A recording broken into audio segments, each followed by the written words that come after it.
I used to sit through her emotional accountability trainings like they were TED Talks I hadn't been invited to. Every Thursday night, 8 p.m. sharp, she'd pour 2 glasses of wine, always the same bottle, same half-smile, and we'd sit on opposite sides of the couch like we were preparing for a televised debate. She called it shared growth time. I called it swallowing my tongue for 90 minutes so I wouldn't derail her momentum. She had the tone of a keynote speaker, rhythmic, practiced, her language always perched just on the edge of being profound. Resentment, she'd say, pausing for effect, is unvoiced grief. I'd nod like I'd heard something new, even when I hadn't. She didn't ask for feedback, she asked for absorption. And I gave it, because that's what you do when you're married to someone who talks about your relationship like it's a business case study. But that night, I heard something that didn't just land, it lodged. You need to understand, she said, eyes fixed on mine like she was delivering a moral verdict, that withholding emotion is a form of harm. She said it like it was the crescendo of a symphony, like she'd been building to that line all night. I sipped my wine and nodded again, the same way I had for months, but something felt different, or maybe I did. There was a click inside me, small, unmistakable. I wasn't in therapy. I was in a production. She wasn't talking to me. She was performing for some imagined audience, delivering a monologue built to be admired more than understood. I started to realize that the rules of this so-called emotional growth journey had always been one-directional. She was the professor. I was the syllabus, and I hadn't signed up for the course. The next morning, I still played my part, made the coffee, folded the throw blanket on the couch where her laptop had been perched the night before, still open to her workshop notes, kissed her forehead. She smiled, distracted. She always smiled distracted lately. Friday was her remote day, but she left the house dressed like she was heading to a boardroom. Navy blazer, heels that didn't see daylight unless it was a client pitch or a speaking engagement. She said she had to meet a colleague for alignment strategy review. I asked who? She paused a moment too long, then said, the team. You don't know them. She always had a them. At 2:43 p.m., I passed her laptop in the den. It had gone to sleep, screen glowing faintly with a lock prompt. The password was changed. That was new. I hadn't asked to look at it, never had in years. But the sudden wall? It stood out. Later that evening, we were eating dinner, takeout Thai from the place we used to go when we first launched the company. She talked about the future of the brand.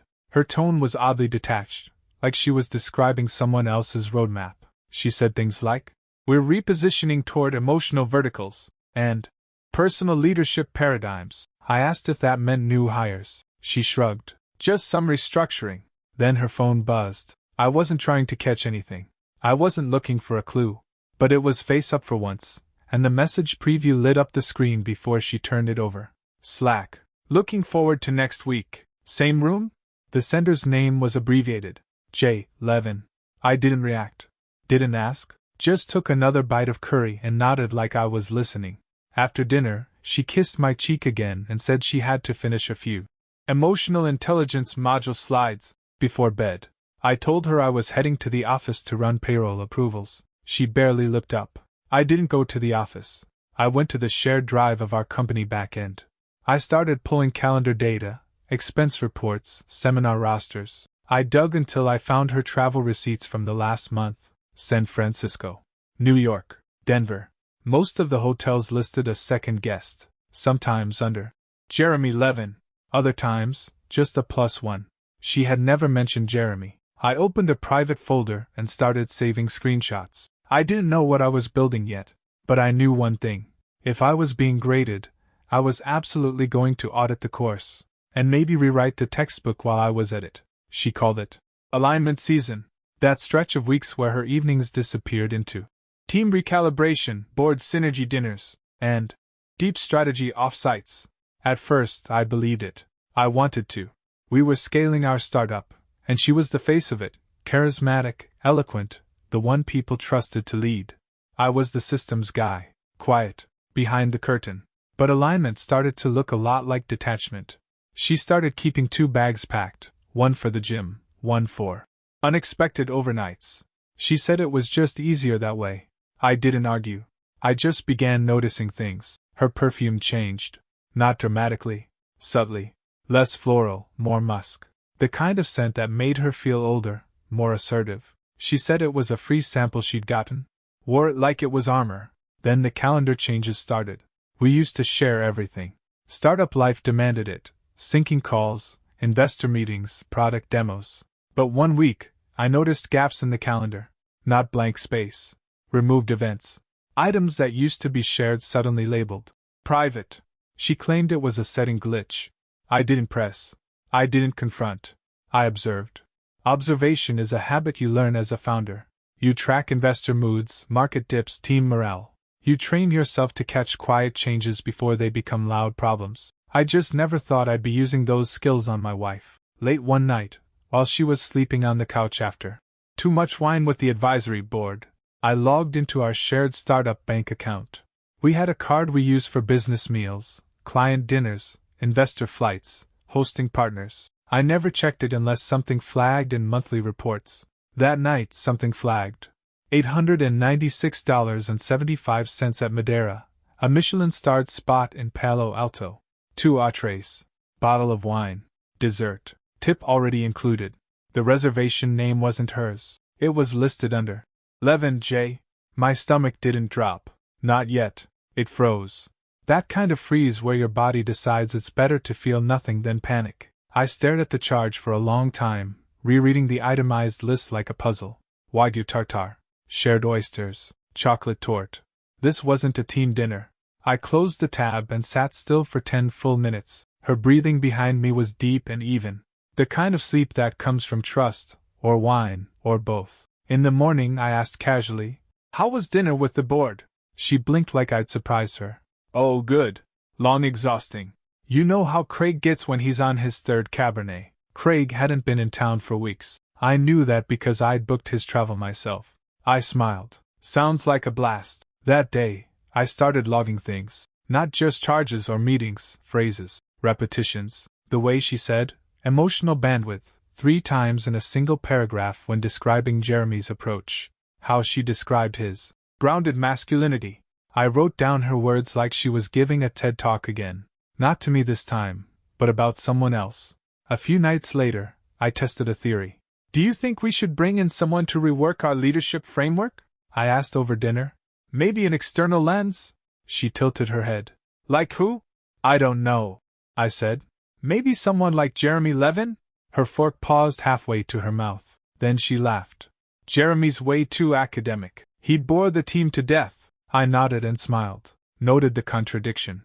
I wasn't jealous. Not yet. I was intrigued. Because in startups, and in marriage, the real problems are the ones nobody names. And Jeremy Levin's name had just made the syllabus. Dr. Jeremy Levin, organizational psychologist, executive coach, mid-40s, graying at the temples in that way that looks intentional. His bio on our company's consultant page read like a manifesto. Specializing in emotional frameworks, boundary integrity, and relational leadership models. I had written that summary myself. I remember thinking it sounded like jargon, but she'd insisted. Said it captured his essence. I remember the first time she introduced us. She called him one of the most emotionally integrated people she'd ever met. Said his approach helped her unlock layers. At the time, I thought she meant professionally, confidence, voice, stage presence. Now, I wasn't so sure I hadn't been one of those layers. I started with the obvious. His public schedule. LinkedIn posts, seminar announcements, leadership roundtables. His calendar was practically crowdsourced. If he was at a conference in Austin on Wednesday, but her calendar showed a private dinner in San Jose the night before, I took note. Then I checked hotel bookings. She had loyalty accounts under both our names for ease of booking.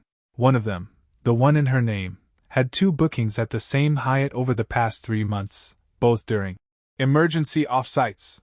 Jeremy had posted photos from that same city, same nights. A little too coincidental. A little too quiet. I clicked through his Instagram. All curated wisdom quotes and seminar candids. But in the corner of one backstage shot, cropped half out of frame, I caught a sliver of her scarf. Cream-colored. Patterned. I remembered buying it with her at a pop-up in Seattle. It wasn't conclusive, but it was stacking. I took screenshots, saved timestamps, created a folder titled Syllabus Review. Inside, subfolders, hotel receipts, calendar conflicts, Slack screenshots, audio notes. The last one, audio, was from a dinner. She was on the phone, pacing the hallway between our living room and bedroom. I stood on the back stairs, out of view, phone in my hand, recorder app open. She said, "No, he still doesn't get it. He thinks emotional safety is just a mood I'm supposed to have. He's not unsafe, but he's not awakened. You are. That's what did it. Not the words. The tone. Reverent. Like Jeremy was the answer to a question I hadn't known she was asking. That night I didn't sleep. I opened a blank document and started writing. Not a confrontation speech. A timeline. I wasn't just collecting evidence. I was building narrative. Because if I was going to be written out of the story, I wanted a copy of the script. By the end of the week, I had his entire itinerary mapped against hers for the past 2 quarters. He wasn't just a consultant, he was her co-author. And he was married. Lived in Mill Valley. His wife ran a trauma-informed yoga studio. Her name was Allison. I found her through a cross-reference of billing addresses and yoga retreats. I thought about reaching out. I didn't. Not yet. I wasn't ready to take down the stage. Not before I'd memorized every line. So I kept watching the play. Quietly. Patiently. Because she thought I was still taking notes. And maybe I was. But not for the reasons she imagined. I wasn't studying her lessons anymore.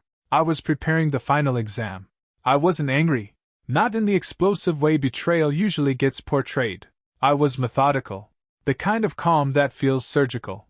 Like I'd stepped out of the story and was now reading it from a distance, editing as I went. She was giving lectures about boundaries and embodied truth while booking hotel rooms under company reimbursements. That was the kind of contradiction I couldn't ignore. So I stopped treating this like a marriage, and started treating it like a hostile takeover. First step, isolate the assets.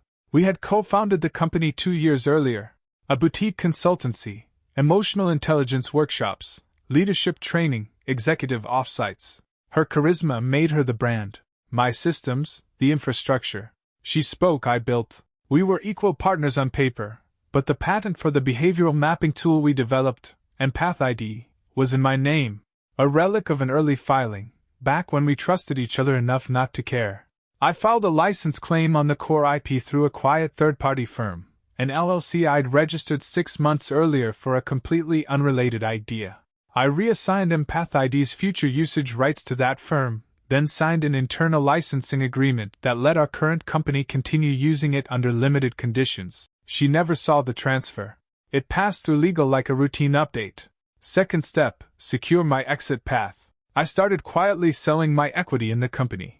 10% blocks to 3 angel investors, all under a blind shell entity I controlled. The voting rights stayed with me, but the capital shifted offshore. If she decided to go all in, I wanted my resources untouchable. She, meanwhile, was doing what she did best, narrating her own reinvention. I intercepted an email forwarded to me accidentally by a junior admin. It was a pitch deck for a new vertical. She was launching a full rebrand of our consultancy under the name AwareCore. Same language, same logo elements, same tech stack, just minus me.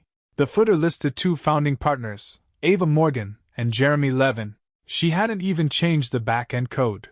The behavioral modules she was pitching as new were copied from the last update I'd pushed. I stared at the slide deck for a long time. She wasn't just leaving me. She was replacing me. I didn't react. I executed.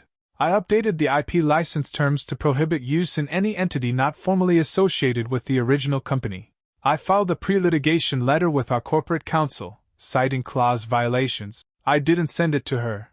I sent it to the board. Their reactions were immediate, confused, alarmed. I met with 2 investors over coffee that weekend, walked them through the realignment she hadn't disclosed. They weren't pleased. One had put in $500,000 last quarter. She never saw it coming. She thought I was still sitting in the back of the room, nodding through her lectures, waiting to be taught how to feel. She didn't realize I'd already taken the chalk away, and the whiteboard, and half the audience. The following Monday, she called an emergency strategy session, said we needed to reassess emotional alignment across the leadership spectrum. She was sweating through her blouse, voice a little too bright. I watched her pretend to be in control and felt nothing. No rage. No sorrow. Just precision. She walked into that call thinking she still had the markers. But I'd erased the board before she'd even entered the room. She came home rehearsed, hair freshly blown out, phone still glowing with Slack messages, blazer folded neatly over her arm like she just stepped off a panel discussion. Her eyes lit up when she saw me.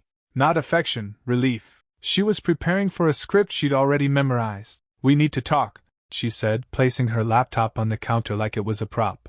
"About everything."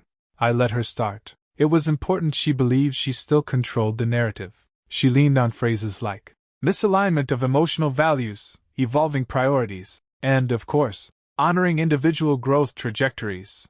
I watched her twist betrayal into strategy, turn avoidance into clarity, frame abandonment as a gift. "Jeremy helped me see parts of myself I'd buried," she said, voice catching just enough to seem authentic. "It's not about him. It's about who I'm becoming." I didn't flinch. I just nodded slightly, as if I were still learning, as if I were still enrolled. Then I placed the folder on the table. Thick, tidy, color-coded tabs, photos, hotel receipts, Slack transcripts, the AwareCore pitch deck, her signature authorizing asset transfers she hadn't disclosed, my legal filings, the license revocation on the IP, the investor emails, the preliminary cease and desist, the new bylaws drafted by our general counsel, voted and signed. Her fingers hovered over the first page like they were touching a flame. "I can explain," she said, voice faltering for the first time. "I know," I said. "You always can." She sank into the kitchen stool, suddenly very small in a room she usually commanded. Her hands trembled, but her jaw locked like it always did when she was trying to regain her footing. The silence dragged. Finally, she tried to redirect. "You weren't emotionally available. You never really listened. Jeremy, he saw me. He made me feel like I had space to exist." I smiled, slow and steady. "And I gave you a company, a home, a product with your name on it." Her eyes flicked up sharp now. "This wasn't malicious." "No," I said. "Just sloppy." She stood suddenly, voice rising. "You were always so measured, so cold. You think just because you stayed calm through all this, you're the good one?" I leaned forward, elbows on the table. "No. I just think I'm the one who didn't plagiarize our life and try to rebrand it with a man who quotes Brené Brown while lying to his wife." That hit. She dropped back into the chair, shoulders slumped. "I never meant to hurt you," she whispered. I believed her. That was the worst part. Because it was never about hurting me. It was about never thinking she'd have to. I stood, gathered the documents, and slid them back into the folder. "I never meant to leave," I said. "But here we are." She didn't follow me as I walked out.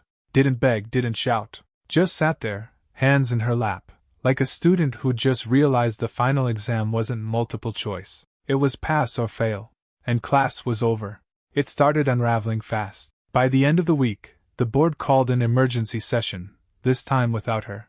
The emails I had sent, supported by the documentation she never imagined I'd compile, left little room for ambiguity.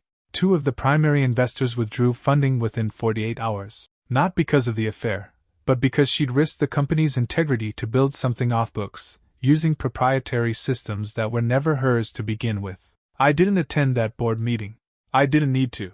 I had already spoken with each voting member, quietly, one-on-one, walking them through the facts. I didn't moralize. I didn't mention infidelity. I let the legal violations speak louder than any accusation ever could.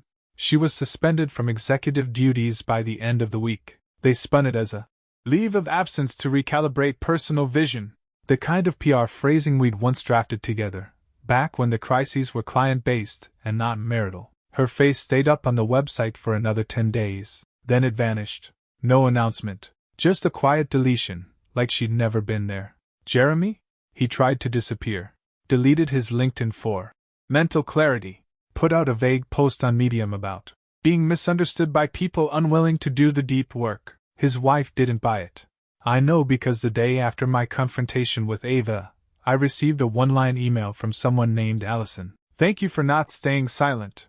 Attached was a PDF, bank statements, hotel charges, matching dates, proof of a parallel affair timeline.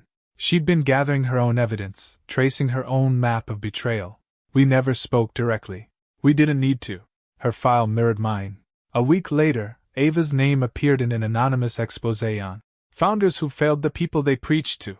The quotes were lifted straight from her workshop decks. "Empathy isn't real until it's inconvenient," Transparency is a privilege earned by courage, juxtaposed with her now public breach of company ethics and quiet attempts to poach our largest client under the AwareCore brand.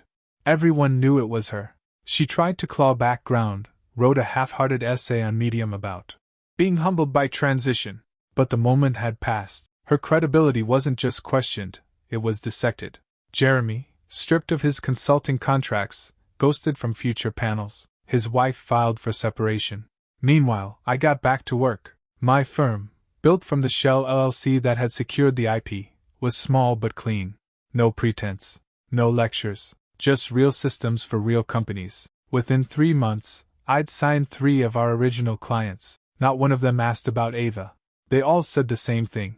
We stayed for the product, not the story. She tried to launch again under a pseudonym, Corley. Different logo. Same structure. Same phrasing. I filed a suit within 6 days. It wasn't personal. It was theft. She backed down before the first hearing. Settlement terms: cease all use of any derivative models linked to Empath ID, forfeit claims to data generated between launch and exit, non-compete for 18 months. She signed the documents without a word. No apology. No contact. Sometimes people don't fight because they're broken. Sometimes it's because they know they've lost. The house was mine. Legally split and awarded. She moved into a sublet closer to the city. I packed her things myself. I didn't throw them away. I labeled each box with care. Even the ones I hated looking at. Because no matter what she'd done, I wasn't going to become reckless just to feel better. There were nights I wanted to. Nights where I poured a drink, sat in the quiet, and wondered how 2 people could get so far from what they promised. Wondered how long I'd been in the dark while she called it growth. But those nights got fewer. Then shorter, then gone. Because betrayal cuts deep, but discipline stitches you back together. And I was learning something I never needed her to teach. Integrity isn't loud, but it's undefeated. 6 months passed. The startup I built from the wreckage didn't just survive, it sharpened. I hired lean. I licensed carefully. I kept meetings short and terms tighter. Our first client under the new banner doubled their engagement after 1 quarter. They said it felt like working with a company that knew itself. I understood the compliment. I had become someone who knew himself, too. And then came the twist. A letter arrived, not by email, but by certified mail. Legal stationery. Her lawyer's signature in crisp ink. The message: Ava was filing a retroactive equity claim against my new company. She argued that my startup was a continuation of intellectual and brand equity developed during our marriage. That because her visionary influence had helped shape the original product, she was entitled to compensation. She even attached a keynote slide deck she'd once presented as proof of ideological contribution. It would have been laughable if it weren't so calculated. I didn't respond immediately. I gathered my counsel, reviewed contracts, then I opened the old partnership agreement she'd signed when we formed our original company, years ago, back when trust was currency. Section 14, Breach of Ethics Clause. I remembered the day we added it. She'd insisted on wording that protected her emotional labor. I'd insisted we cover actual ethics. She'd waved her hand, called it unnecessary. I'd kept it anyway. It read: equity claims are nullified in the event of verified breach of trust involving misuse of company assets, intellectual property, or intent to undermine fiduciary duties. Breach is defined as action taken without board disclosure, partner consent, or lawful ownership. Her signature was there. Dated. Witnessed by me, and by Jeremy Levin, ironically, from a time before the truth blurred the lines. I printed the clause, highlighted it in red, attached the legal response. Then, for good measure, I included a post-it note on the final page. See Section 14? You already knew this chapter. We never heard back. Not directly. Her lawyer withdrew the claim a week later. No rebuttal. No counteroffer. It was done. It didn't feel like victory. Just closure. Quiet. Paper thin. But final. She once accused me of being resistant to growth. She said I didn't evolve emotionally. That I was afraid of the mess beneath control. Maybe there was truth in that. But what she never understood is that silence isn't avoidance. It's restraint. And dignity isn't denial. It's choosing not to become the thing that hurt you. I still think about her sometimes. Not with longing. Not even with bitterness. Just with clarity. The way you remember a storm after the cleanup's done, not the wind, but the weight of what held. I haven't started anything new. No late night texts, no rebounds. Just my work, my space. A different kind of growth, one that doesn't need applause. And if I'm honest, I still hear her voice sometimes, teaching, explaining, framing everything like a lesson. But now, when I hear it, I don't follow. Because I didn't fail the class. I just stopped showing up. And dignity, I've learned, isn't a bad grade to graduate with.